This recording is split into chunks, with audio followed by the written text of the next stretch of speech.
विश्वास पर खा जाएगा, आनंद समझो शैतान तुमको डराएगा, आनंद समझो।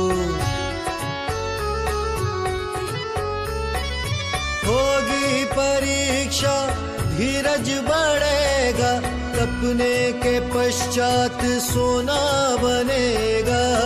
होगी परीक्षा धीरज बढ़ेगा, तपने के पश्चात सोना बनेगा, आनंद समझो, आनंद समझो। विश्वास परखा जाएगा।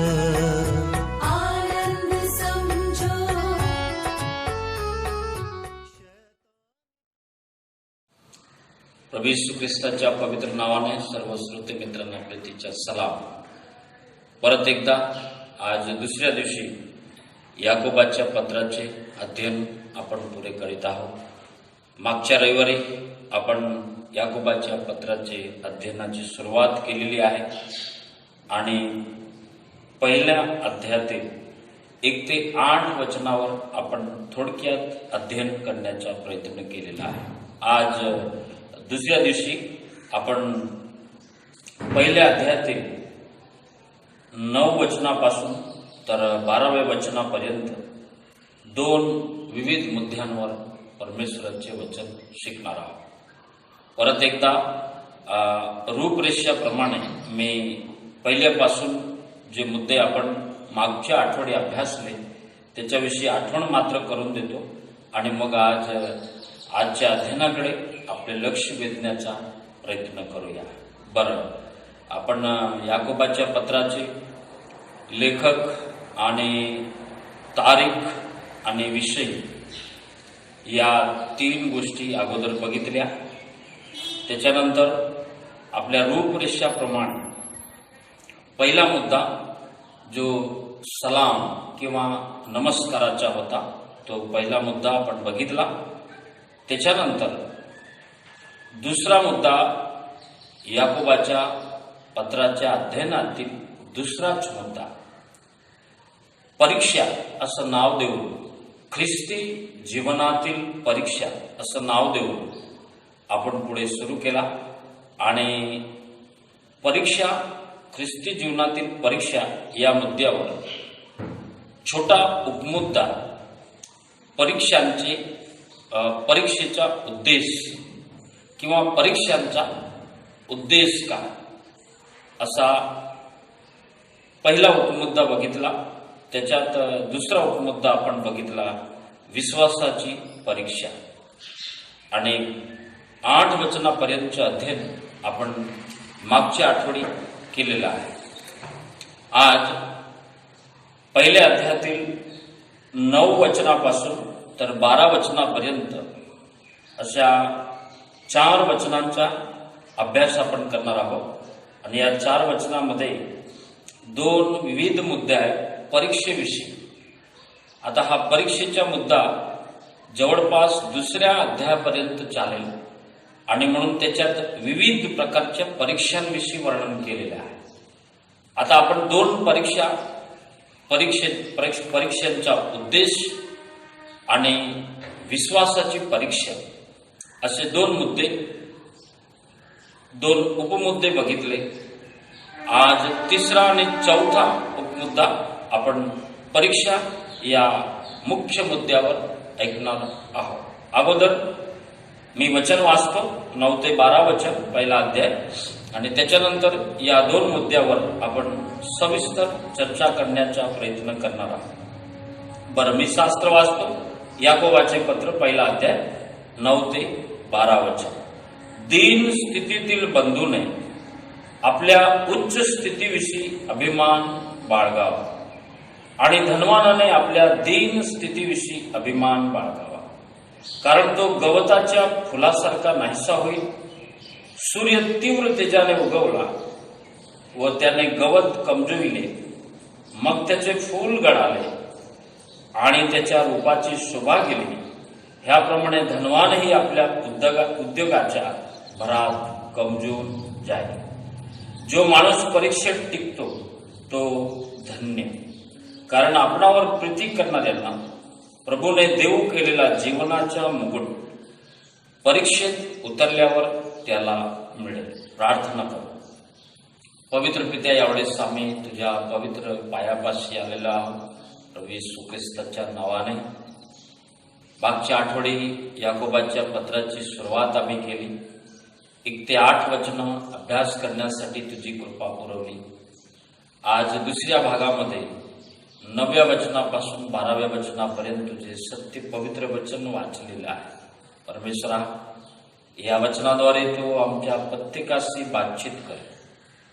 या वचनातून तुझे उद्देश आणि तुझ्या योजना आम्हाला कळाव्या, यासाठी की प्रभू हे सत्य वचन युगारंभी, मंडळीच्या युगाच्या आरंभी तो आपल्या दासाद्वारे लिहून ठेवला आणि आज कृपेच्या युगाच्या शेवटच्या भागापर्यंत परमेश्वरा हे वचन आम्हा प्रत्येकासाठी अतिशय मोलाचे आहे. आणि म्हणून याची विस्तृत माहिती पवित्र आत्मादेव तुझ्याशिवाय आम्हा मनुष्याला होत नाही. देव आत्म्याद्वारे प्रभू तो आमचे सहाय्य कर.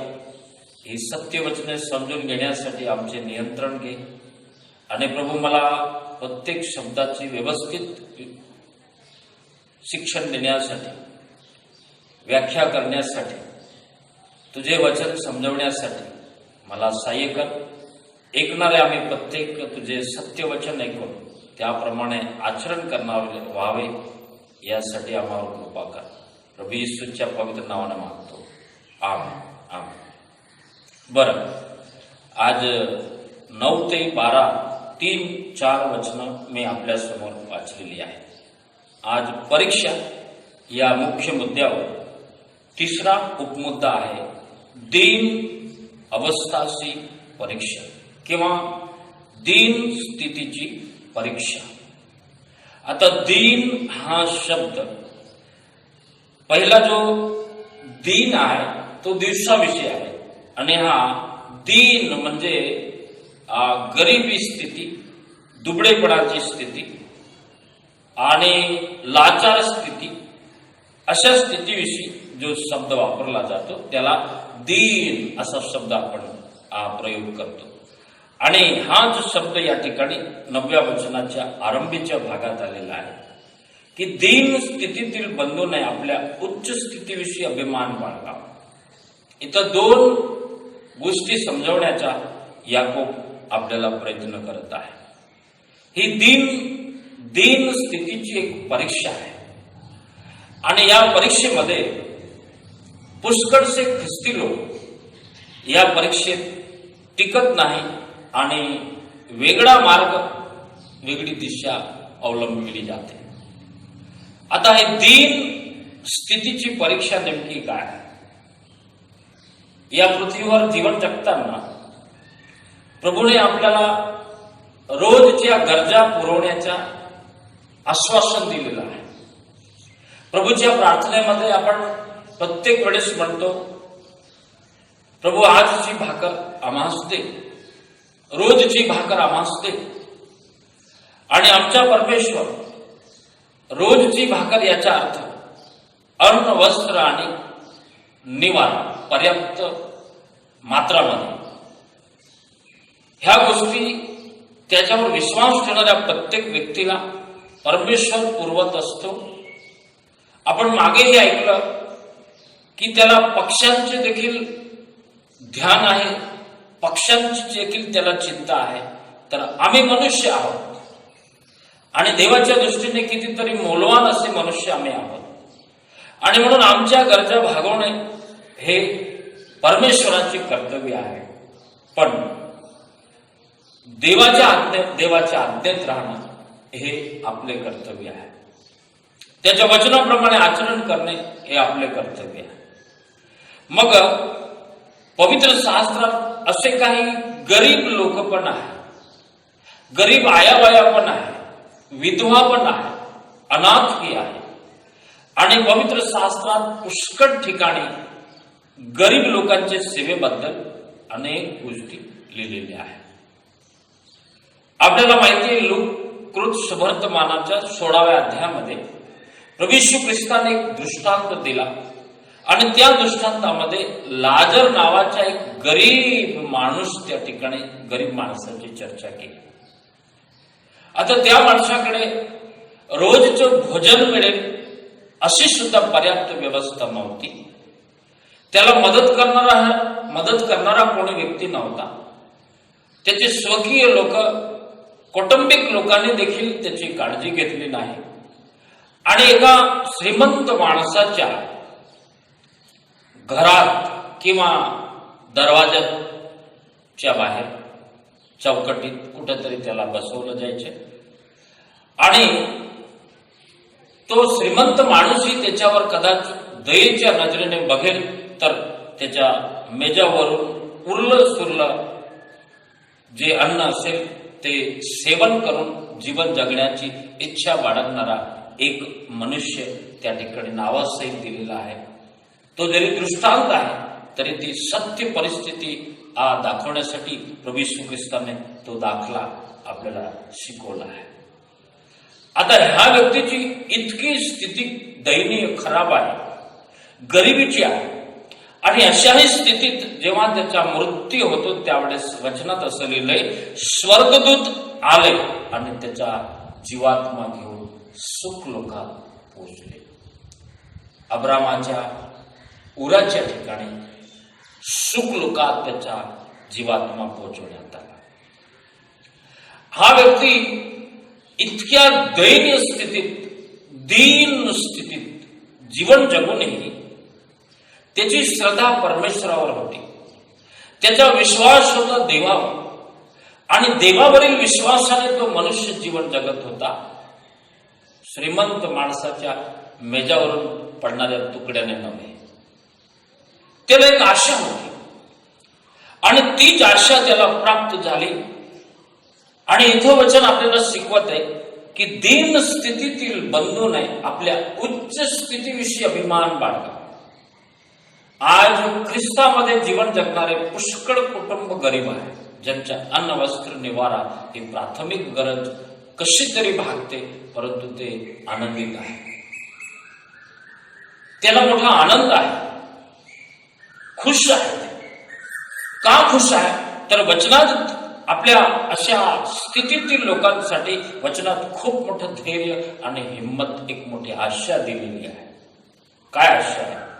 अशा स्थितीतील माणसाने स्वर्गात मिळणाऱ्या धन्य आशा जी आपल्याला प्राप्त झालेली आहे, स्वर्गाची आशा ही एक धन्यता आपल्याला प्राप्त झालेली आहे. आणि ती स्वर्गाची आशा या पृथ्वीवर आपलं कसेही जीवन जावे, अन्न वस्त्र निवारा ह्या गरजा पूर्ण होऊन आपण गरिबीच्या स्थितीत जरी या पृथ्वीवरील आपले जीवनाचा प्रवास संपला तरी देखील स्वर्गात एक मोठं धन आपल्याला प्राप्त होणार आहे. आणि म्हणून याकोब 12 वर्षाच्या त्या पांगलेल्या लोकांना परीक्षेच्या या मुख्य मुद्द्यावर बोध करताना आपल्या अध्ययनाप्रमाणे 3ऱ्या उपमुद्द्यामध्ये दीन स्थितीतील बंधूने आपल्या उच्च स्थितीविषयी अभिमान बाळगावा. एक दिवस माझा परमेश्वर मला या भूतलावरील जीवन संपल्यानंतर जी स्वर्गाची महान आशा आहे ती आशा मला प्राप्त होणार आहे. आणि म्हणून या पृथ्वीवर गरिबीच्या स्थितीत जीवन जगणाऱ्या प्रत्येक व्यक्तीसाठी हा एक मोठा शुभ संदेश आहे की आपण आपली परिस्थिती बघून खचू नये, आपण आपली दैन्य स्थिती बघून चिंता करू नये. आपली चिंता वाहणारा परमेश्वर आहे. वचनात म्हटले तो अनाथ आणि गरिबाची, विधवेची चिंता वाच. आणि त्या परमेश्वराने दिलेली ही जी स्वर्गाची आशा आहे त्या आशेविषयी आपण अभिमान बाळगून या भूतलावरील थोड्या दिवसाच्या अल्पशया जीवनात आपण खुश राहू शकतो, आनंदित राहू शकतो आणि येथपर्यंतच आपला प्रभू सोडत नाही, तर या पृथ्वीवरील ही परिस्थिती बदलण्याची तो सामर्थ्य ठेवतो. त्याचा वेळ नेमलेला आहे. त्याने आपल्या प्रत्येकाच्या जीवनामध्ये एक वेळ काळ नेमलेला आहे आणि त्या नेमलेल्या वेळ काळामध्ये तो आपल्याला आपली परिस्थिती निश्चितच बदलतो. यासाठी की आपल्या जीवनाद्वारे, आपल्या बदललेल्या परिस्थितीद्वारे देवाची स्तुती व्हावी, परमेश्वराचे गौरव व्हावे आणि आपण ज्याच्यावर विश्वास ठेवलाय त्या ख्रिस्ताचे नाव अनेकांपर्यंत पोचावे, यासाठी आपली दीन स्थिती तो बदलून टाकत असतो. आणि मग वचन पाहिलं तर अनेक वचन आहे, परंतु मी एकच वचन आपल्यासाठी वाचत आहे. मी लिहिलंय त्याच्यातून वाचून दाखवतो. पहिले शमूएल 2 अध्याय 8 वचनामध्ये हन्ना ज्यावेळेस पुत्र संतान प्राप्त झाल्यानंतर जो आनंद तिला मिळाला, त्या आनंदात तिने जे गीत गायले, स्तुती स्तवनाचे गीत, त्या गीतामध्ये काही गोष्टी लिहिलेल्या आहेत. असं म्हटलंय, कंगालास धुळीतून उठवितो, दरिद्र्यास सुकिरड्यावरून उचलून उभे करतो आणि सरदारांच्या पंक्तीस बसवतो आणि वैभवी राज्याचे वारस करतो. बघा किती हे महान वचन आहे. आणि यासाठी आज दीन स्थितीत आहे, गरिबीत आहे, पण आपल्याला ह्या गोष्टीची जाणीव पाहिजे की आपला परमेश्वर या सर्व गोष्टी बघत आहे. तंतोतंत त्याला एक एक गोष्टीची जाणीव आहे. वेळकाळ ठरलेला आहे आणि त्या नियोजित वेळेमध्ये माझं आणि तुमचं परिवर्तन, जीवनाचं परिवर्तन तर करतच आहे, परंतु परिस्थिती जी भौतिक जगातील परिस्थिती आहे ती सुद्धा निश्चितच बदलणार आहे, यासाठी की देवाचं गौरव व्हावं. पुढे याकोब याच पत्रात 2 अध्यायाच्या 5 आणि 6 वचनामध्ये असं म्हणत आहे की जे दरिद्री आहेत त्यांना विश्वासा संबंधाने धनवान होण्यास प्रभूने पाचारण केलेले, निवडलेले आहे. आणि जे राज्य देवाने आपणावर प्रीती करणाऱ्यांना देऊ केले, त्याचे वारीस होण्यासाठी त्यांची निवड केलेली आहे.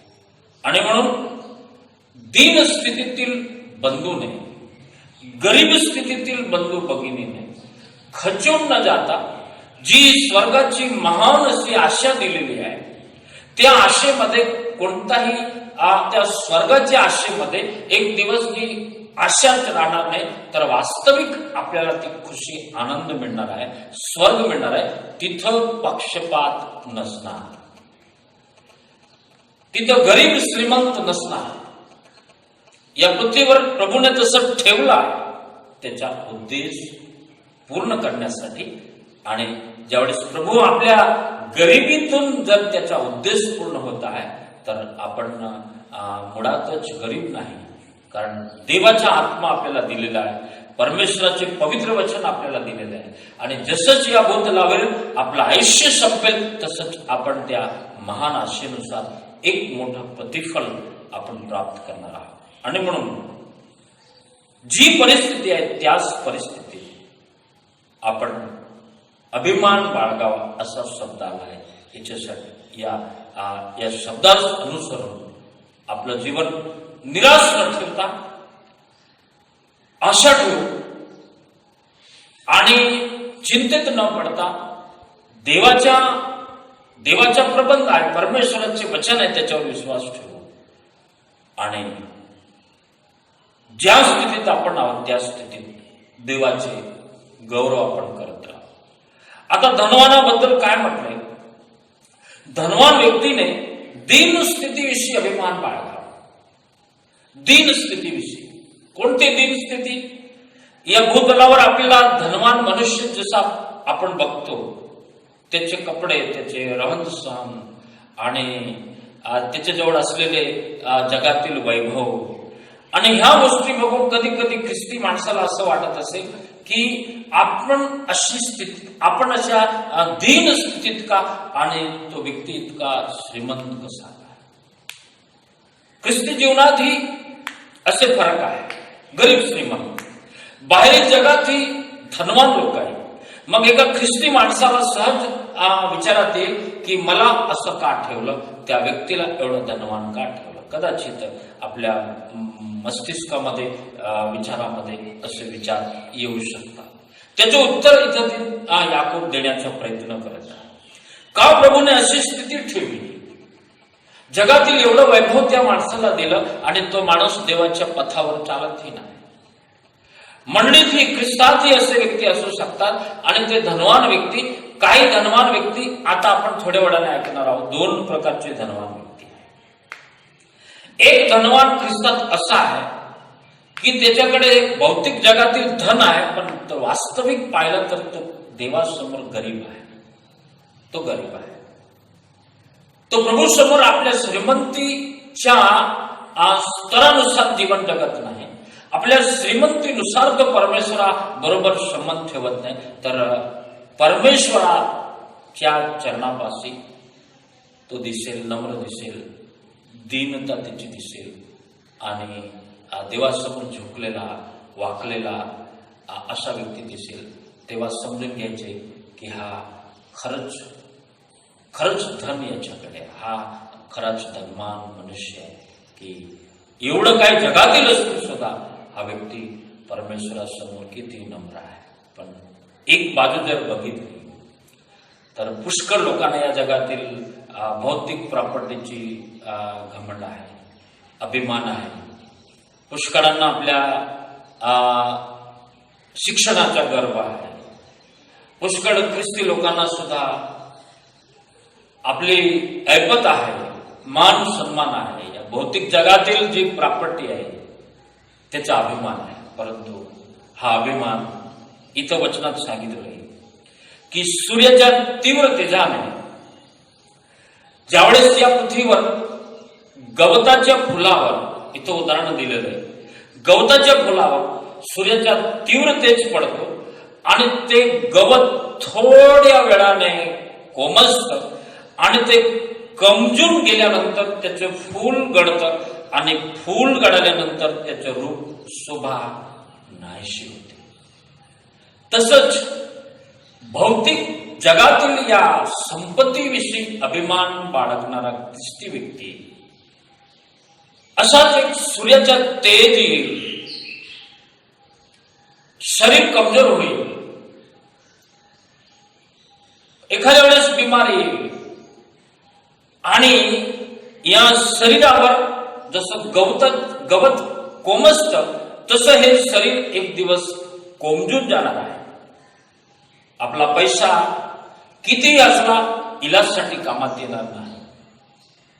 हे शरीर कोमजून जाईल, ज्याच्याविषयी आपण अभिमान बाळगतो, भौतिक जगातील प्रॉपर्टीविषयी आपण अभिमान बाळगतो, परंतु हे किती व्यर्थ आहे. हे देवाच्या दृष्टीने कितीतरी व्यर्थतेच्या गोष्टी आहेत. एक दिवस हे शरीर जसं गवत सूर्याच्या तेजाने कोमजतं तसंच हे शरीर जो अभिमानी श्रीमंत आहे त्याचंही कोमजणार आहे. हे शरीर गरीब व्यक्तीचं देखील कोमजणार आहे. मग फरक काय? दोघांचं शरीर तसंच कोमजणार आहे. आणि म्हणून दीन व्यक्तीने, गरीब व्यक्तीने आपल्या उच्च स्थितीविषयी अभिमान बाळगावा की हे भूतलावरील कितीही धन आलं, कितीही प्रॉपर्टी आली तरी शरीर सर्वांचं कोमजणार आहे. फूल गळणार आहे. फूल सदैव राहू शकत नाही, ते क्षणभंगुर आहे, ते गळणार आहे. त्याच प्रकारे हे जे जगातील वैभव आहे ते वैभव नष्ट व्हायचे आहे. मग आपल्या शरीराच्या बाबतीतही असू शकतं, जगातील प्रॉपर्टीच्या बाबतीतही असू शकतो. तुम्हीच राहणार नाही. ज्या शरीरासाठी हे सगळं केलं ते शरीरच राहणार नाही, तर मग हे धन, त्या धनावर व्यर्थ अभिमान बाळगून फायदा काय आहे, त्याचा फायदा काय आहे? मग अशा धनवान व्यक्तीने आपल्या दीनस्थितीविषयी अभिमान बाळगावा. हे प्रभू, तूच सर्वस्वी आहे. जोपर्यंत या जगात मी आहे तोपर्यंत हे धन तू दिलेलं आहे. या धनाने मी तुझी सेवा करेन, तनाने मी तुझी सेवा करेन, मनाने मी तुझी सेवा करेन. हे धन मी तुझ्या सेवेसाठी उपयोगात आणेन. आणि मी तुझ्या समोर धनवान नाही तर मी एक साधारण सामान्य एक मनुष्य आहे. जसे सर्व मनुष्य आहे तसा मी सामान्य मनुष्य आहे. हे खरं धनीपण आहे. एखाद्या श्रीमंत माणसाला जर श्रीमंत म्हणायचे असेल तर त्याची दीन स्थिती हे खरं धन त्याच्याकडे आहे. आणि प्रभू, गरीब व्यक्तीला सुद्धा व्यवस्थित जीवन जगण्यासाठी त्याने आपल्या दीन स्थितीविषयी अभिमान बाळगावा, यासाठी की एक दिवस त्याची परिस्थिती बदलणार आहे आणि स्वर्गाची महान आशा त्याने केलेली त्या आशेचे प्रतिफल एक मोठं मिळणार आहे. आणि धनवान व्यक्तीने आपल्या दरिद्री स्थितीवर, दीन स्थितीवर त्याने अभिमान बाळगावा. कारण हे जे दिसतं शरीर, संपत्ती, प्रॉपर्टी हे थोड्याच दिवसाने नष्ट होणार आहे, आपल्याला कामात येणार नाही. ज्यावेळेस उपदेशकाचं पुस्तक आपण वाचतो, उपदेशकाने या शरीराबद्दल काय म्हटलं मी तुम्हाला थोडक्यात वाचून दाखवतो आणि आपण आपल्या दुसऱ्या मुद्द्याकडे प्रवेश करणार आहोत. बघा, उपदेशक एक साधारण व्यक्ती नव्हता. जगातील ज्याला सर्वात जास्त ज्ञान प्राप्त झालं, त्याच्यानंतर कोणाला मिळणार नाही असा शब्द प्रयोग झाला, तो राजा सलमोन होता. उपदेशक पुस्तकाच्या ह्या व्यक्ती जीवनाच्या शेवटच्या दिवसामध्ये मानवी जीवनाची अवस्था, वास्तविक अवस्था, त्या सत्यतेबद्दल तो वर्णन करता करता शेवटच्या अध्याय 12वा अध्याय उपदेशक पुस्तक मध्ये काय म्हणतो, थोडक्यात मी वाचून दाखवतो. आपल्या तारुण्याच्या दिवसात आपल्या निर्माणकर्त्याला स्मरण पहा, अनिष्ट दिवस येत आहे आणि अशी वर्ष जवळ येत आहे की त्यात मला काही सुख नाही असे तू म्हणशील. त्या समय सूर्य प्रकाश, चंद्र व तारे अंधुक होतील आणि पावसानंतर अभ्रे पुन्हा येतील. त्या काळी घराचे रखवालदार कापतील, बडकट पुरुष वागतील, धरणाऱ्या थोड्या उरल्यामुळे त्यांचे काम बंद पडेल, खिडक्यातून पाहणाऱ्या अंध होतील, जात्याचा आवाज मंद झाला म्हणजे बाहेरील दारे मिळतील, पक्ष्यांच्या शब्दाने देखील त्याच्या निद्रेचा भंग होईल, सर्व गायन स्वर मंदावतील, ते चढावाला भेतील, रस्ता धोक्याने भरलेला आहे असे त्यास वाटे, बदाम फुलेल, टोळ सुद्धा जड वाटेल, वासना निमेल, कारण मनुष्य आपल्या अनंतकाली निजधामास चालला आहे. आणि ऊर बुडवून रडणारे गल्ल्या गल्ल्यातून फिरतील. मग चांदीचा दोर तुटेल, सोन्याचा कटोरा फुटेल, झऱ्याजवळ घडा फुटेल, आडावरच्या रहाट मिळेल, तेव्हा माती पूर्ववत मातीस मिळेल आणि देवाने दिलेला आत्मा त्याचकडे परत जाईल. व्यर्थ हो व्यर्थ, उपदेशक म्हणतो सर्व काही व्यर्थ. आपल्या प्रत्येकाला ठाऊक आहे. हे सर्व स्पष्टीकरण करण्यासाठी आपल्या विषय आधारित आहे म्हणून मी हे वाचून दाखवतो. परंतु याच्यावर मनन चिंतन करा, हे सत्य समजून घ्या. आणि ज्यावेळेस हे सत्य समजेल त्यावेळेस एक गोष्ट उपदेशकाने आपल्या प्रत्येकासाठी सांगितलेली ती वाचून दाखवतो. आता सर्व काही तुम्ही ऐकले, सर्वांचे सार हे की देवाचे भय धर, त्याच्या आज्ञा पाळा, मनुष्य कर्तव्य काय ते एवढेच आहे. आणि म्हणून दोघं बाजूंना उपदेश केला याकोबाने. दीन स्थितीतील बंधूंनी आपल्या दीन स्थितीविषयी अभिमान बाळगावा, उच्च स्थितीविषयी अभिमान बाळगावा. दीन स्थितीत राहून, मी शब्द परत घेतो, उच्च स्थितीविषयी अभिमान बाळगावा. आणि धनवानाने आपल्या दीन स्थितीविषयी अभिमान बाळगावा, कारण तुम्ही दोघं एकाच स्थितीतून पसार होणार आहे. शरीर दोघांचं कोमजणार आहे, जीवात्मा निघणार आहे, एकाच रस्त्याने जावं लागणार आहे, एकाच रस्त्याने. आणि म्हणून ही दीनतेची परीक्षा ज्यावेळेस आपल्या जीवनावर येते त्यावेळेस आपण धैर्याने त्या परीक्षेच्या सामोरे गेलो पाहिजे. आणि धन्य तो व्यक्ती अशा परीक्षेच्या प्रसंगी अधिक दीन होतो, अधिक प्रभू समोर गरीब होतो, दीन होतो. एक दिवस आपले प्रतिफल निश्चितच मिळणार आहे. चौथा मुद्दा आपल्या रूपरेषेप्रमाणे परीक्षा या मुख्य मुद्द्यावर चौथा उपमुद्दा आहे सहनशीलतेची परीक्षा. सहनशीलतेची परीक्षा. आता सहन करणं त्याला काय मापदंड आहे, किती सहनशक्ती असावी ख्रिस्ती माणसाची, याविषयी वर्णन केलेलं आहे. सहनशीलतेविषयी हा एक मोठा विषय आहे आणि या विषयावर मला विस्तृत बोलता येणार नाही. आपल्या अध्ययनाच्या प्रमाणे मी थोडक्यात सहनशीलतेविषयी वचन सांगण्याचा प्रयत्न करतो.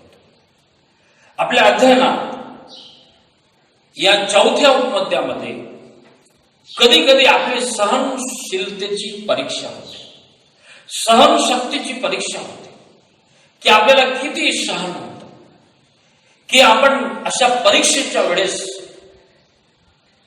अशा परीक्षा होत असताना, सहनशीलतेच्या परीक्षा होत असताना आपण उद्धट होतो का, आपण प्रभूला प्रश्न विचारतो का, आपण वचनावर संशय करतो का, प्रार्थनेवर आपण संशय करतो का,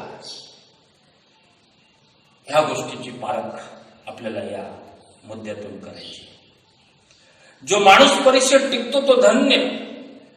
वचनात म्हटलंय जो माणूस परीक्षेत टिकतो तो धन्य. आता टिकणे हेच एक सहनशीलतेचा भाग आहे. सहनशक्ती असायला पाहिजे. आणि जर परीक्षेत टिकला तर पुढे म्हटलंय की आपणावर प्रीती करणाऱ्यांना प्रभूने देऊ केलेला जीवनाचा मुकुट परीक्षेत उतरल्यावर त्याला मिळेल. आता जास्त विस्तृतपणे स्पष्टीकरण करण्यापेक्षा जे मुद्द्याचे आहे ते मी सांगतो. जीवनाचा मुकुट याचा अर्थ अनंतकालीन जीवन, न कोमजणारे जीवन, सनातन जीवन, अविनाशी जीवन. परमेश्वराने आपल्यावर प्रीती करणाऱ्यांना देऊ केलेला आहे, ठेवलेला आहे, आपल्यासाठी ठेवलेला आहे. त्या अनंतकालिक जीवनाचा मुकुट प्राप्त होणार आहे. पण अट आहे परीक्षेत टिकणं. जगामध्ये जीवन जगताना आपल्या सहनशक्तीची परीक्षा होताना त्याच्यात टिकून राहणे अतिशय महत्वाचे आहे. आता सहनशक्तीची परीक्षा म्हणजे काय याला समजण्यासाठी मी करिन्थकरास पहिले पत्र त्याच्या 9वा अध्याय आणि 9व्या अध्यायामधून 24 वचनापासून पुढे काही वचनं वाचून या सहनशीलतेविषयी, सहनशक्तीविषयी आपण समजण्याचा प्रयत्न करणार आहोत. पहिले करिन्थकरास पत्र 9वा अध्याय 24 ते 27 वचन. शर्यतीत धावणारे सर्व धावतात पण एकालाच बक्षीस मिळते हे तुम्हाला ठाऊक नाही का. इथं पण प्रेषित पाऊल ही वचन आपल्या बक्षिसाबद्दल आणि सहनशीलतेविषयी, इंद्रिय दमनाविषयी, या पृथ्वीवर आपण कसं ख्रिस्ता बरोबर जीवन जगावं, परीक्षेच्या कालखंडात कशी सहनशक्ती वाढवावी याबद्दल एक उत्तम असं उदाहरण या वचनातून आपल्याला मिळणार आहे. असे धावा की तुम्हाला ते मिळेल. स्पर्धेत भाग घेणारा प्रत्येक जण सर्व गोष्टीविषयी इंद्रिय दमन करतो. ते नाशवंत मुकुट मिळवण्यासाठी असे करतात, आपण तर अविनाशी मुकुट मिळवण्यासाठी असे करतो. म्हणून मीही तसाच धावतो, म्हणजे अनिश्चितपणे धावत नाही. तसेच मुष्टियुद्धही करतो, म्हणजे वाऱ्यावर मुष्टी प्रहार करीत नाही. तर मी आपले शरीर कुदळतो व त्याला दास करून ठेवतो. असे न केल्यास मी दुसऱ्याच घोषणा केल्यावर कदाचित मी स्वतः पसंतीस न उतरलेला असा ठरेल. शास्त्र भाग मोठा आहे. आपला मुख्य मुद्दा आपण घेऊ, सहनशीलतेची परीक्षा. स्पर्धा, प्रत्येक या भूतलावर आपण स्पर्धा बघतो. प्रत्येक खेळाविषयी एक विशिष्ट स्पर्धा असते. प्रत्येक पद मिळवण्यासाठी एक मोठी स्पर्धा असते. एक वरच्या स्टेप प्रमोशन मिळवण्यासाठी, वरची जागा घेण्यासाठी एक स्पर्धा असते. आणि या जगात जर तुम्ही पाहिली तर स्पर्धेशिवाय उन्नती नाही, पदोन्नती नाही. म्हणजे प्रत्येक क्षेत्रात स्पर्धा ही आहे. आणि स्पर्धेचं एक लक्ष्य आहे, परिणाम आहे, बक्षीस. स्पर्धा म्हटली म्हणजे एक बक्षीस आहे. आणि त्या बक्षीस हा आपला मुख्य गोल समजून, उद्देश समजून हा मनुष्य, जगातील मनुष्य स्पर्धेत भाग घेत असतो. आणि ते जगातील बक्षीस बनवण्यासाठी, प्रतिफळ प्राप्त करण्यासाठी तो आपल्या शरीराला ताब्यात ठेवतो, सहन करतो. तो शरीरामध्ये अनेक गोष्टी सहन करतो. आणि हे शरीर ताब्यात ठेवून शरीरातील वासनांचा, शरीरातील आपल्या इच्छांचा त्याग करून हा मनुष्य स्वतःला स्थिर ठेवतो, यासाठी की जगातील ते बक्षीस प्राप्त हो. जगातील स्पर्धक धावतो, स्पर्धा करतो जगातील बक्षीस मिळवण्यासाठी. आपण आत्मिक जगातील लोक, आत्मिक संसारातील लोक, आपण हे आत्मिक संसारातील एक मोठं बक्षीस आपल्यासाठी ठेवलं आहे. जीवनाचं आनंदकालिक जीवन, अविनाशी आणि सनातन जीवन. जर त्यासाठी आपण स्पर्धेमध्ये उतरलो आहे, इथं स्पर्धेत पुष्कळ लोक धावतात, बक्षीस एकालाच मिळतं. पण आध्यात्मिक जगातील हे बक्षीस सर्वांसाठी समान आहे, सर्वांना मिळणार आहे. जो स्पर्धेत धावेल, जो स्पर्धेत भाग घेईल आणि स्वतःला संयमी बनवेल, इंद्रिय दमन करेल, सहनशील बनवेल, त्या प्रत्येक व्यक्तीला एक मोठं बक्षीस मिळणार आहे, समानतेचं बक्षीस. आणि म्हणून प्रेषित पाऊल या ठिकाणी आपल्याला शिकवत आहे की मी ही धावतो, माझ्यासाठी तो जीवनाचा मुकुट ठेवलेला आहे.